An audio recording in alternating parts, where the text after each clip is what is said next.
fried chicken, biscuits, gravy, and coleslaw. This Southern classic is comfort food at its best. The chicken should have a crispy, golden exterior and a moist, perfectly cooked interior. Home cooks, your loved ones will only have 60 minutes to create a fried chicken dish that blows us away. But we do want you to still love them at the end of this challenge. So we're going to let you help them just a little bit. Each home cook can jump in and help for 18 minutes. 18 minutes. Ooh. At the end of each station is a timer. Punch it every time you enter and leave the cook. It will track how much time you have left. It's hard to do this in a kitchen you don't know. This is her first time in the MasterChef Canada kitchen. Whenever she needs help, I'll come in. I'm gonna cut this in 2. Maybe 2 or even 4. Okay. Make it strips, too. Andre never yells. He's calm and sweet. Just says, Auntie, remember to check this. Auntie, remember to check that. He's great. They need to use their time wisely, but they also need to give good, clear direction. A little bit of garlic powder. Yeah, a little bit. Sweetie, I love you, but just a little bit, not too much. Positive reinforcement. That's what I'm looking for. In my opinion, the 18 minutes should be used for very intricate cooking. All the menial jobs and tasks should be done by the visiting loved ones. So just salt and pepper, vinegar, sugar. Make it thin, right? What does it need? I don't know. If it's too tart, then you need sugar. I do think I would probably go in right away because I think dissecting the chicken, prepping the marinade is super important. Do you want me to come in? Josh is very smart. He's helping Erica right from the start, getting her set up, giving her the lay of the land. How are you doing over there? Allspice. We're making Scotch bonnet gravy. and Jamaican-style fried chicken. What makes it special is the allspice. I make chicken all the time. I just don't usually fry it. I'm doing the biscuits today because my Auntie Joan is not comfortable with it. Biscuit's not very much part of our traditional meals, so I'm doing chicken and I'm doing the coleslaw. He'll make sure I don't mess this up too much. Okay, here we go, chicken. Chicken's going in. Every home kitchen needs a Dutch oven. They're perfect for deep frying. And they're good for all hearty family meals. You're doing so good, Leo. Thanks, babe. All the home cooks look like they're on cloud 9 right now, having their loved ones here. You're doing awesome. Thanks. A little salt. Yeah, How's it taste? I like it. Okay. it's the perfect addition. He's a natural. Is that enough dressing? More. Just keep tasting it along the way. I'm gonna come in for a minute just to double check. Yeah. Going in. Don't do a thing. Perfect.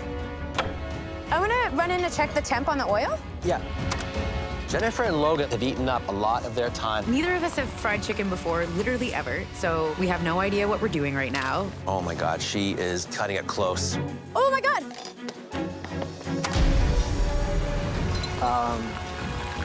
Well, that looks crispy, huh? Yeah.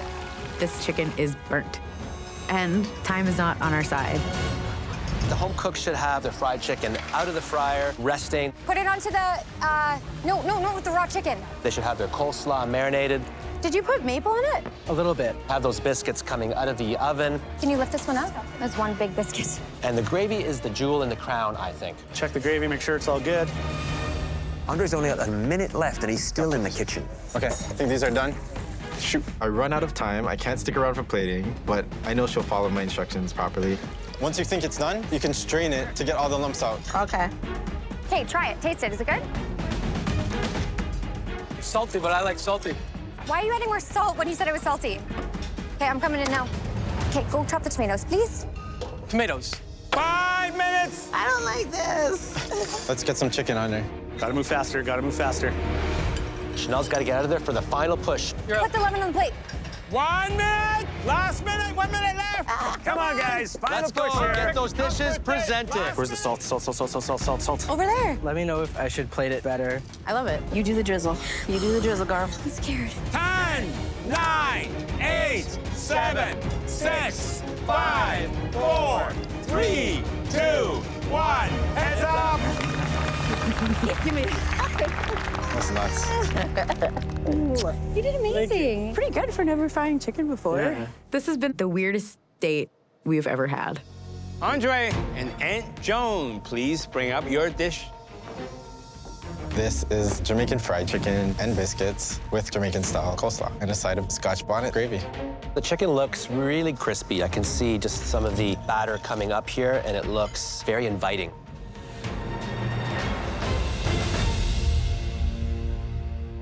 This is not your first rodeo.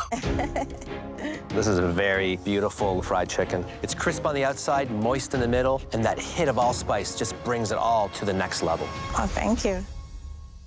The biscuit has a wonderful golden brown color to the top, the same on the underside. Could have been maybe a little bit on the thicker side. Okay. You had to make sure that gravy kept us coming back for more. You have done exactly that, my friend. Oh my gosh. It is savory and rich. You get a little bit of that heat, but it just sort of creeps in just gently, and then it lingers long on the tongue. Well done, Auntie Joan. Oh, thank you.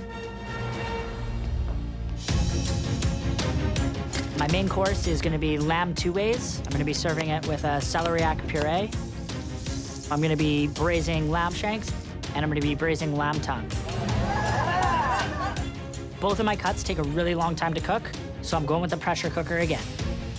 I think the trickiest meat to cook in a pressure cooker is the lamb. There's less fat. And if you overcook that, it's going to become stringy and dry.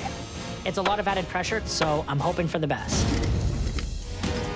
Timing is my worst enemy on this entire challenge, but I thrive under pressure, so I'm loving it.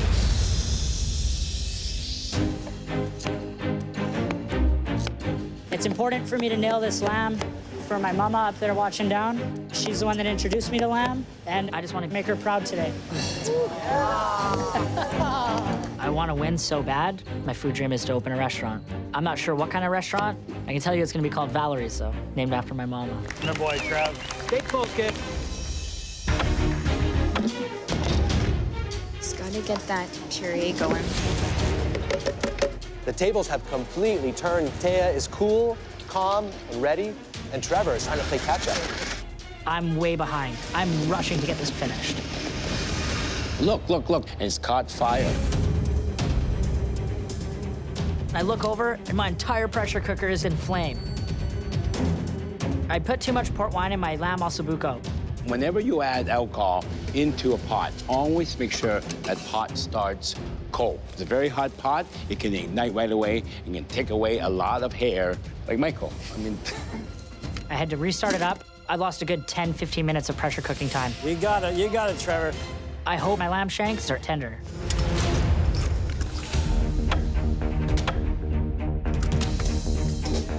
I looked down at my lamb, and I couldn't be happier. It's exactly how I envisioned. Beautiful. Get it going, buddy. All right. He's running out of time. My lamb reduction, I gotta get reduced before it goes on the plate. It's too fatty, it's too winey. I'm cutting it really close. I mean, this is a sauce that needs usually hours of reduction. He's gonna try and do it in minutes. He is really pushing it now. Keep an eye on that for me. Pull it together. I gotta get back on track. I gotta be able to plate. My plating is everything. In 5 minutes, the server will be coming for the entree. Look at the focus right now. This is next level. You got this, Trevor. 1 minute! 1 more minute left! You can do it.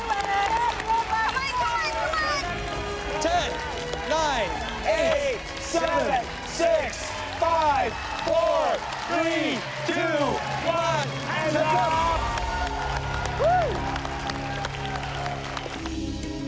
The first entree the judges will taste is Trevor's braised lamb shank and lamb tongue with celeriac puree and vegetables. Judging from looks alone, this is a piece of art. It has this progression of from color to meat. I just love this. He's plating like a true professional chef. Always has, and I think that's one of his strengths.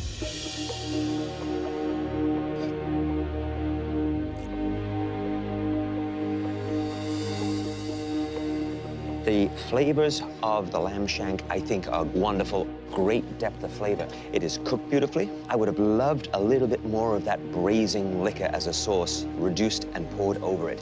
His celery root puree, creamy, delicate, well-seasoned, really nice. The shank, nice and tasty. My tongue was nice, soft, and tender. I love these little beetroots. That's an extra touch, earthiness to a dish. I love this dish. The vegetables, I think, are world-class. Perfectly cooked, perfectly cleaned. It's really smart. There's not one ingredient out of place. Absolute perfection.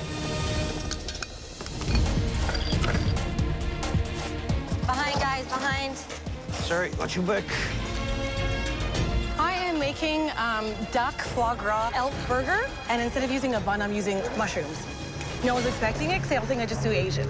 So let's pull out some French now. I've had kangaroo before, and I just love the flavors that it brings. I took these little pockets. I wanted to do a pouch, so it's going to be called a hopping sour pork pouch. What about kangaroo? It's very lean, tough, not a lot of taste. This is one I would skip. It's a very challenging one.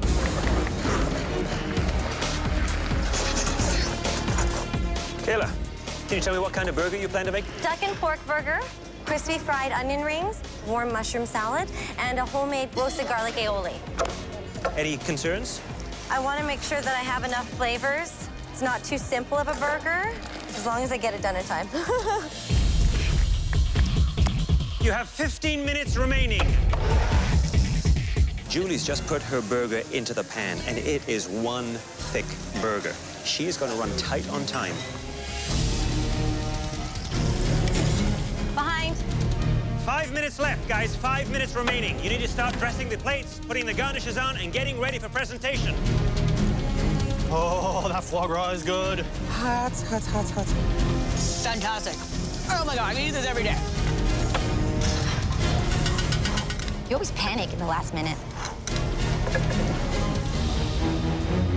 10 seconds left. 9, 8, 7, 6, 5, 4, 3, 2, 1. Hands up. Stop cooking. Kayla, please bring your oinkin' duck burger to the front. I'm just praying to God that they love it. Hi, chefs. Tell me about the burger meat. A whole duck breast, pork shoulder, crispy fried onion, melted aged cheddar, and a warm mushroom salad. Perfect, the way the fat came through here.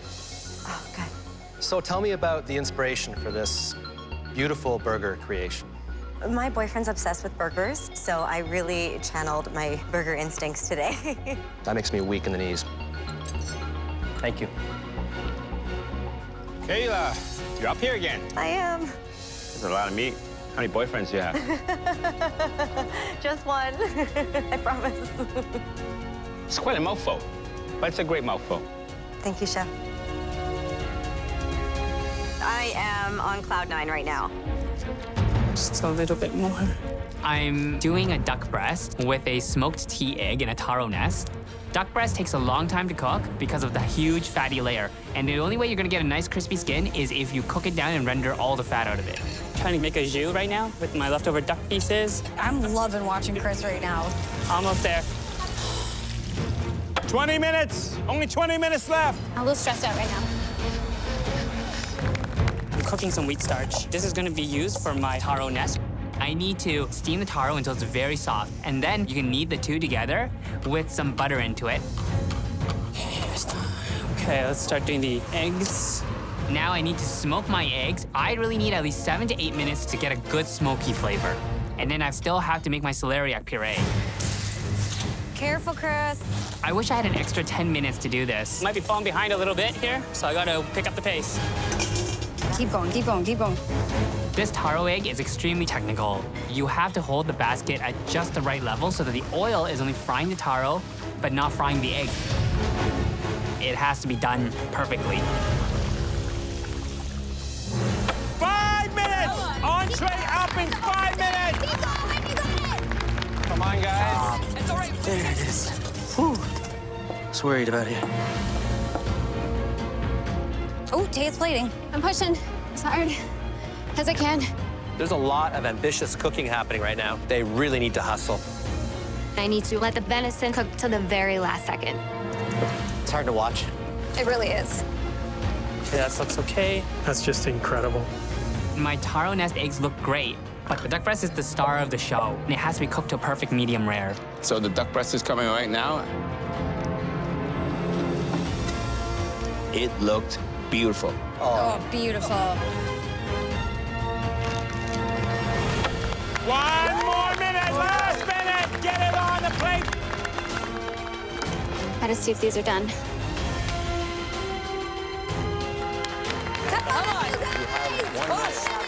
You got it, Andy, last time.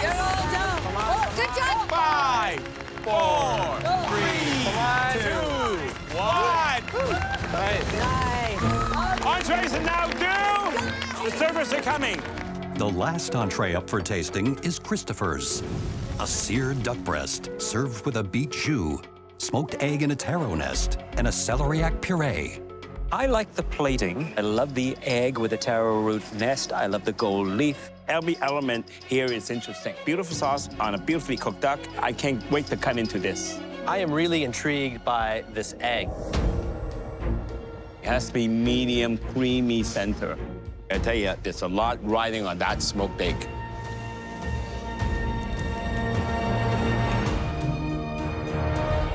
Hey, wow. Look at that. That is perfect.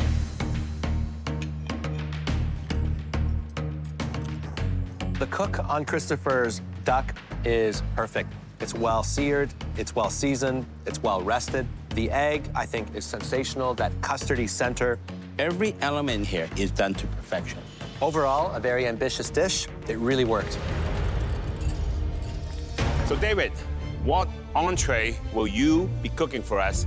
Today, I'm gonna be doing a take on a classic Portuguese dish of pork and clams. These are flavors that my mom taught me. I hope I get this right. You will have 60 minutes to create the best entree you have ever made. Your time starts now!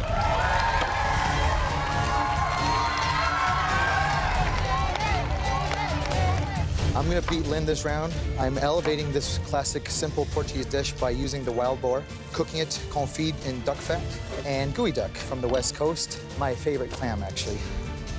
Here we go, David! He's taking a technique which takes hours and hours to prepare properly. How is he gonna pull that off? Also, he's taking gooey duck, which is tougher than normal clams. When they're overcooked, they're like rubber bands. There is no margin for error. You got this, David. Here we go, brother. David, are you concerned that you picked braising meat for such a time-sensitive challenge? This is oil. Yes. And I can leave my finger in here. Yeah, just nice and slow. Nice and slow for a challenge like this? I believe that the rounds are small enough that they'll cook through. I want to get that to a medium, and then I'm going to throw it in the fryer. And what about the gooey duck? It's also a very challenging protein to work with. It is, truly. I have worked with gooey duck a lot. It's just simply not overcooking it. You're taking a lot of risks here. I am. And if you pull this off, I'm going to be very impressed. Well, best of luck. Thank you, Chef. You got it, babe. The star of this plate is going to be the wild boar. Porky goodness. Here we go, David. You got this, man. Ooh, yeah, David. Looking good, man. Yeah, baby. This plate is so important. This is everything. 10, 9, 8, 7, 6, 5, 4, 3, 2, 1. Hands up! Hands up! As I look at my dish, I'm happy with it. It looks like a restaurant quality dish. David, please bring up your entree. This entree is very personal to me. I just hope I'm making my mom proud. My dish is a wild boar belly with gooey duck clam and brown butter carrot puree. It's an exquisite looking dish.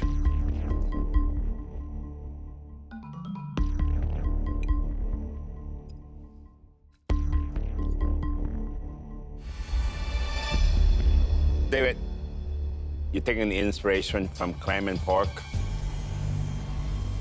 I mean, that's just right up my alley. You know, Asians, we love to mix seafood with meat. Gooey duck clam with this wild boar, perfect complement. The combinations of textures, of everything, it just goes together.